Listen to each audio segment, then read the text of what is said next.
How to always run command prompt and PowerShell as administrator in Windows 10. First, click the search on the bottom bar. Write CMD. You will find the command prompt. Click on Pin to start. Go to the Start menu. You will find here the new command prompt we added. Right-click on the icon. On the menu that appears, go to More and Open File Location.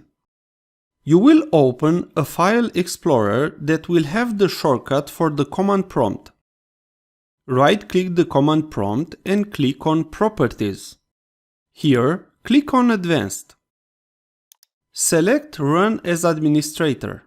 Click OK. Now, every time you will open the command prompt from the start, it will run as an administrator.